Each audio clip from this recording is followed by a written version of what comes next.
Hello loves, welcome back to another video. So this is going to be the new layout of my videos. I do have a new outro, so please check that out. If I feel the need important, I will tell you in the beginning, but if it is not, then I shall tell you at the end. But other than that, let's get into the video, shall we? It was 10 o'clock when you and your friends finished all the movies you rented. You could have looked for more on Netflix, On Demand, or Hulu, but you and your friends wanted to start playing games. This made you remember the beginning of the night and how your friend's tone changed when she said, "We're playing games as well." The comment echoed in your head. You turned to Lev and asked what games you were going to play. "Just a couple I thought of are Monopoly, Never Have I Ever, Truth or Dare, Truth, Truth and a Lie, and Cup Pong." "Okay, so they all sound boring." Your friend said. "Whatever, like you could have thought of something better." She rolled her eyes and clicked buttons on her phone. Lev continued his protest about how the games he picked out were cool. Kuru couldn't stop laughing and Kenma face-palmed. You rubbed his back with a smile, though you wanted to laugh as well, but held it in. "This is what she would play," your friend called out, pointing to her phone screen, which was now facing everyone else. Another one of your friends read the title, 18 plus, Truth or Dare. "That's literally the same thing," Lev yelled. Ignoring the Russian boy, she explained her actions.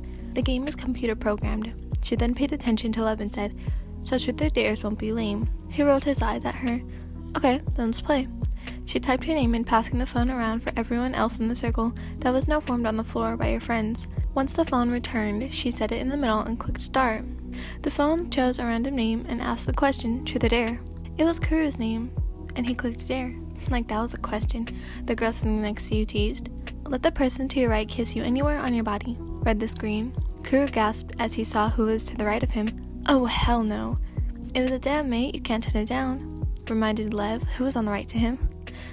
"I don't want a kiss from you." Everyone laughed at his response as Lev puckered his lips. In the end, though, Lev kissed Kuru on the hand and continued the game. Kuru clicked completed dare and the game began to choose another player. Friend 1, choose a guy and touch his genitals. If you're a guy, you may not touch your own. "Wow, that's hardcore," you said, choking on your own words.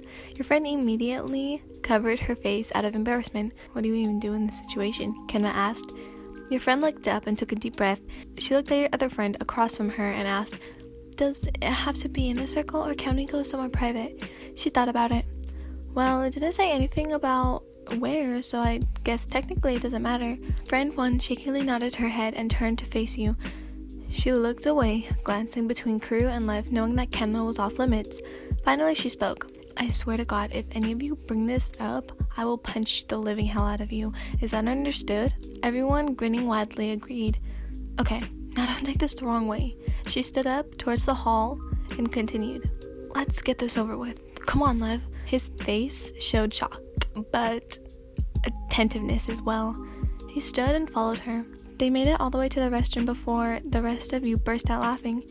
"You think she's actually going to do it? I mean, they're both second years, so it was kind of a no-brainer." "I mean, yes, but still."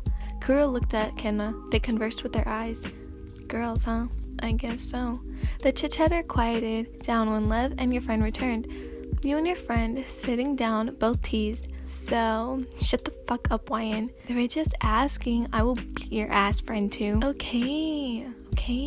You looked at Lev, and he could understand what you were asking without you actually saying anything. He smirked and winked at you. You giggled a little. "On with the game," friend 2 said. She clicked completed dare, and the game generated a new question for a new person. It landed on you. Based on the past few events, you clicked truth. YN, would you rather have sex on the beach or in a secluded mountain cabin, and why? You felt confident in your answer, so you spoke. "A beach, because the stars at night would be a perfect view." "Oh, really?" Kenma said with a light blush. "Yep, okay, no shame," your friend exclaimed. "No shame at all," you said with a proud smile. You clicked completed truth, and the game did as it does. Lev, truth or dare? "Truth," he said. "Boo," friend 2 said in an annoying tone. Lev stuck his tongue out and read his truth. He smiled, knowing it was an easy question. "Yes, after a long day of practice, a massage would turn me on." "Ew, you weirdo," friend 1 said. "Especially if you were giving it to me," he teased. "Wow, a lot of teasing tonight, huh?" you thought.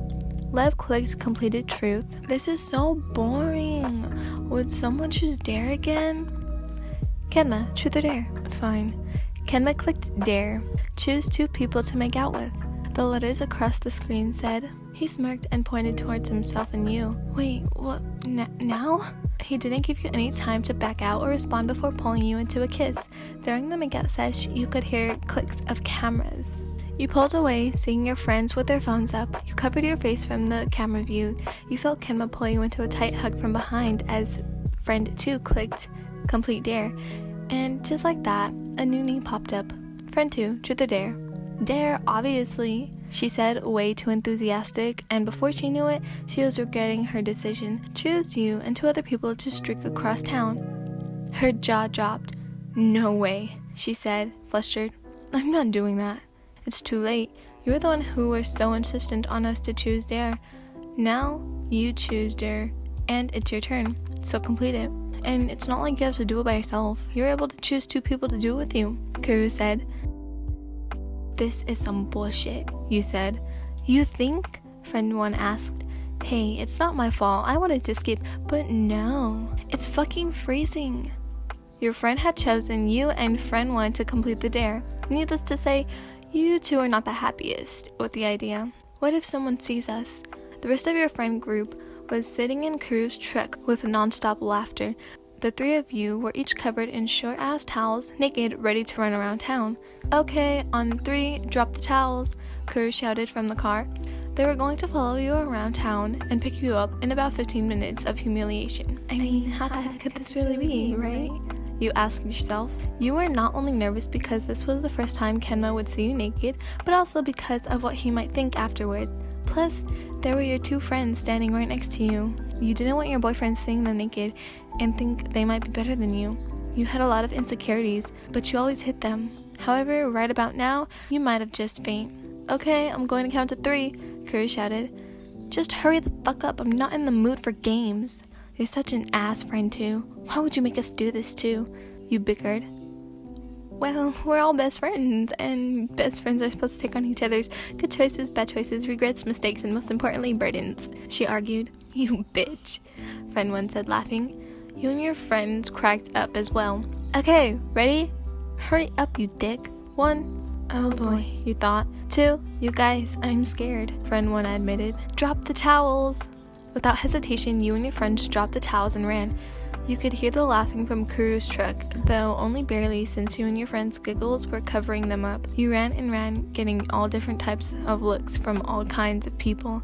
The worst part was, when you got to a crosswalk, the light went green, and the 3 of you had to stop for a couple of minutes. Say cheese! Kuru yelled, snapping a photo of you with your Instax camera. The 3 of you stopped and posed with your best smiles. It better have been a good one, you yelled back. You caught Kenma's eye staring at you and you blushed like crazy.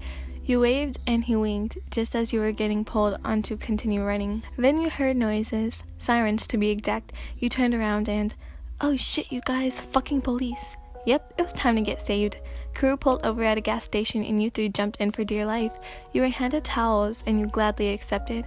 Holy shit, Kenma said as the door shut behind you. Let's get the fuck out of here, you shouted. On the drive back to your friend's house, the jokes about your run were endless. Like, they didn't have anything else to talk about. Okay, now you guys have seen us naked, so I say this is where we make a vow never to speak of this again, friend 1 said. To anyone except each other, right? Love asked. You're so full of it, she replied, rolling her eyes. Hey, show us that picture, Kuru. Kuru slid your Instax camera, and you pulled out the photo. What should we write on it? You asked. The better question is, what do we do with it? Yeah, I guess you're right. You walked out of the shower in your Nico onesie and purred while sitting on Kenma. You nestled your head into his chest. He pulled you in, saying he wanted you to sleep with him. You obliged. Tomorrow would be on talk about prom, but for now, your only focus was sleeping. Wow, you look absolutely stunning, you said to yourself in the mirror. After last night, you had nothing to lose, so you slowly pulled on your outfit. It took about half an hour to do your hair and get it right. This one's for my boys and my girls who do their makeup. And had your mom, auntie, and grandma help you with every single dust of powder that went onto your face. You looked at yourself in the mirror, admiring the controller designs and the different games that spread across it. Finally, you got up to your face. Damn, you're cute. You grabbed your bag and your Instax camera and some perfume, just in case. and walked down the stairs ever so elegantly, like royalty. Once you had grazed everyone with your presence, it became the red carpet of Tokyo. "Why look over here," your mom called. "Wait, let me go first," your grandma persisted. "I'm their mother, Mom, and I gave birth to you, Wyan's mother's name." You couldn't keep in your giggles. Your family was crazy. They were shouting, and your little cousins running all over the place. It was a mess. But when the doorbell rang, everyone seemed to go mute. You answered the door, and it was your boyfriend, in a tuxedo no less. "Damn," you said without thinking. You looked up, blushing like it was a job, and started to excuse your comment. "Wait, no, I meant thanks," Kenma blurted out. Your family erupted into laughter. Kenma was a hot mess after you had just checked him out, examining his entire body. "Could you drill any more?"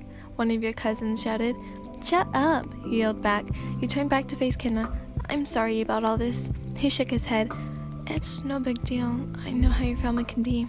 You smiled and mouthed a thank you his way before the two of you got dragged into your house for more photos. "Okay guys, we need to go now or we'll be late." "Oh fine, but take pictures." You smiled, holding up your camera, and walked out. You later realized that the rest of your friends were waiting for you in Kuru's truck, the one from the night before. "That's just like you," friend one sighed. "What do you mean?" you asked. "Your outfit, duh." "Oh," you looked down at what you were wearing. "Yeah, I guess so." "Okay, before we go in, let's take a picture," you said. "Fine, but only because you four won't be here next year," Lev complained. You smiled in accomplishment. "I win." You quickly found someone to take your photo and ran back to your friends. "Ready?" the person asked. "Ready," you respond. "Okay, 1, 2. As the camera flash went off, you felt Kenma pull you into a long-lasting and claiming kiss. You did not expect it, but never had he kissed you like that. It felt kind of good. I need to claim me, even though I'm already his. Walking into the gym, you clearly saw lights flashing and heard music playing, but your classmates had a mix of excitedness and sadness. I mean, who wouldn't be? This is the last night of the school year. You stopped your friends from walking in and said, "I want you all to know, I love you with all my heart, never forget that." You were damn near in tears, but your friends so kindly cheered you up by smacking you on the head. "It's prom, stop being moody, Wyan." "I'm trying to be sincere, and for that I get a hit on the head? Wow, thanks, Kuru." He nervously laughed. "Okay, see you, Wyan." "Wait, what?" friend 2 shouted as she was dragged into the gym. "We should go inside too," Kenma said. "Okay, you're the boss," he said, saluting back. He smirked and said underneath his breath, "I know." You rushed into the gym and immediately brought Kenma to the dance floor. They were playing some silly song you didn't know the words to, but you enjoyed it anyways. A couple of more songs passed when you started to pass out on the floor. There was no alcohol or beer or anything like that. You were just hot and hadn't had a drink of water since your house. Kenma threw you over his shoulders and brought you outside. "Are you okay?" he asked. "Of course I am." "Wait, are you drunk?" There should not have been anything that remotely high enough to do that. "What are you talking about?" He could hear the slur in your words. You were tipsy. Someone must have spiked your drink. Jesus. "Hey, Kenma?" He looked from his hand. "Yeah?" You stumbled over towards him and whispered in his ear, "I love you." He knew you were drunk, but he also knew people are mostly vulnerable when they were, and usually said something dumb or something they've been hiding. He smiled. "You're such a dork." You stumbled backwards. "I'm not." "Okay, let's get you some water." "Yay, water." He pulled out his phone and started recording after he had gotten you a water bottle from the vending machine. "Now, what do we never do?" he asked. You jumped up excitedly, shouting, "Get drunk." "That's right, and why?" You thought for a minute. "Because bad things happen?" you said as a bit of a question.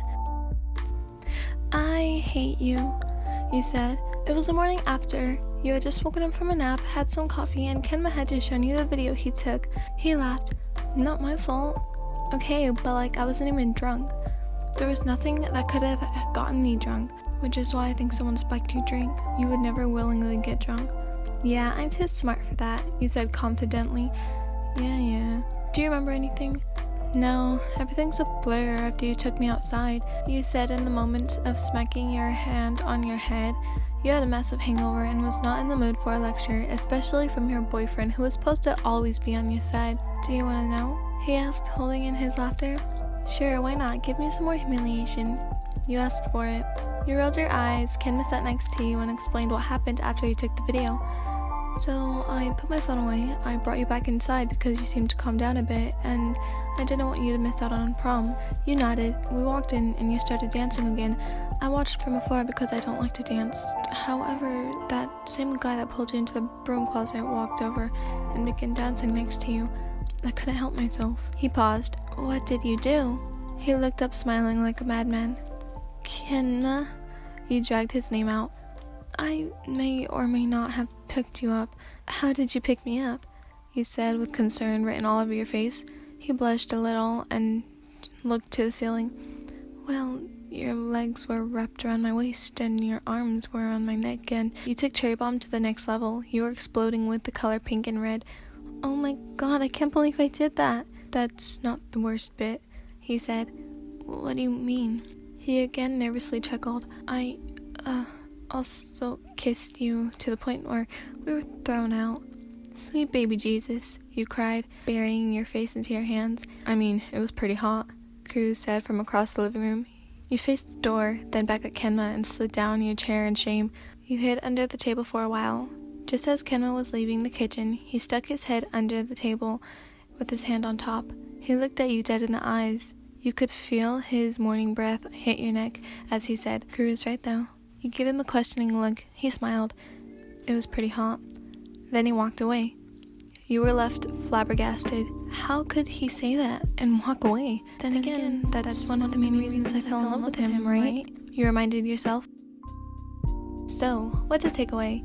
You now knew that Kenma liked you drunk, so that would definitely happen again. He also liked taking care of you, which, yes, please.